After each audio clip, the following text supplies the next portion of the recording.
ಚಿಕ್ಕಪೇಟೆಯಲ್ಲಿ ನೆನ್ನೆ ಅಥವಾ ಮೊನ್ನೆ ನಡೆದಂಥ ಇನ್ಸಿಡೆಂಟ್, ಚಾಮರಾಜಪೇಟೆ ಅದೇ ದನಗಳನ್ನ ಕೊಚ್ಚಿ ಹಾಕಿದ್ರ ಬಗ್ಗೆ ನಿಮ್ಮ ಅಭಿಪ್ರಾಯ? And I don't want to be political. I'll be purely professional in this. Okay.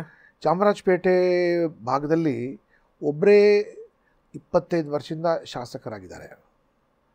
ಮತ್ತು ಚಾಮರಾಜಪೇಟೆ ಬೆಂಗಳೂರು ನಗರದ ಹೃದಯ ಭಾಗದಲ್ಲಿದೆ.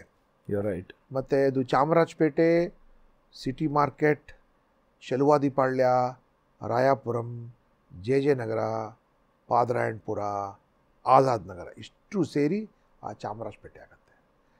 25 ವರ್ಷಗಳಿಂದ ಕೋಟ್ಯಾಂತರ ರೂಪಾಯಿ ನಿಮಗೆ ಅನುದಾನ ಸಿಕ್ಕಿದ ನಂತರವೂ ಆ ಜಾಗದಲ್ಲಿ ಇನ್ನೂ 43 ಸ್ಲಮ್ ಇದ್ದು, ನಗರದ ಎಲ್ಲ ಬಡವ್ರ ಮನೆಯೇ ಅಲ್ಲಿದ್ದು, ಚರಂಡಿ ಇಲ್ಲ, ಶಾಲೆಗಳಿಲ್ಲ, ಆಸ್ಪತ್ರೆ ವ್ಯವಸ್ಥೆ ಇಲ್ಲ. ಅಂದರೆ ಆಡಳಿತ ಅದು ಕುಸಿದು ಬಂದಿರೋ.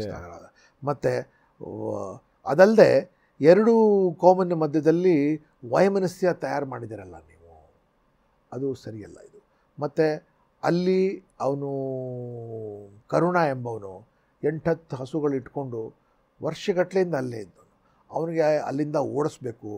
ಅಲ್ಲಿ 100 ವರ್ಷಕ್ಕಿಂತ ಹಳೆ ವೆಟ್ನರಿ ಹಾಸ್ಪಿಟಲ್ ಇದೆ. ಸಜ್ಜನರಾವ್ ಮಹಾದಾನಿಗಳು ಕೊಟ್ಟಿರೋಂಥ ಜಮೀನು ಮೇಲೆ ಇರೋ ಆಸ್ಪತ್ರೆಯನ್ನು ಕೆಡವಿಸಿ ಅದು ಯಾವುದೋ ಒಂದು ಶಾಲೆ ಮಾಡಿ ನೀವು ಸ್ವಂತ ಅಜೆಂಡಾ ಇಟ್ಕೊಂಡಿದ್ದೀರಾ ಅಂತ ಹೇಳಿದ್ರೆ ಅದೆಲ್ಲ ಜನರು ಒಪ್ಪುವಂಥದ್ದಲ್ಲ. ಅದಲ್ಲ.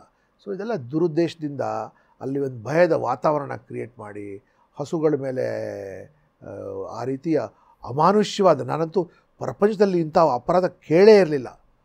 ಅಂಥ ಅಪರಾಧದಲ್ಲಿ ಸಿಗಿ ಯಾರೊಬ್ಬ ಪಾಪದವನಿಗೆ ಅಥವಾ ಹಿಂದಿಗೆ ಮುಂದೆ ಇಲ್ದಿರೋನಿಗೆ ಏನು ಅವನೇ ಅಕ್ಯೂಸ್ ಅಂತ ಮಾಡಿ, what all this speaks is not professional police, ನಾರ್ ಪ್ರಾಪರ್ ಅಡ್ಮಿನಿಸ್ಟ್ರೇಷನ್, ನಾರ್ good leadership. So this is what I can say about this. ಇದೇ ರೀತಿ ಇನ್ನಷ್ಟು ವಿಷಯಗಳನ್ನ ತಿಳ್ಕೋಬೇಕು ಅಂತಂದರೆ ಗೋಲ್ಡ್ ಕ್ಲಾಸ್ ವಿತ್ ಮಯೂರ ಅಂತ ಮೇನ್ ಚಾನಲ್ ಇದೆ, ಅಲ್ಲಿ ಹೋಗಿ ಪೂರಾ ವೀಡಿಯೋನ ನೀವು ನೋಡಬಹುದು. ಸೊ ಮಿಸ್ ಮಾಡಿದಿರಾ ಲೈಕ್ ಮಾಡಿ, ಸಬ್ಸ್ಕ್ರೈಬ್ ಮಾಡಿ, ಇಷ್ಟ ಆದರೆ ಶೇರ್ ಕೂಡ ಮಾಡಿ.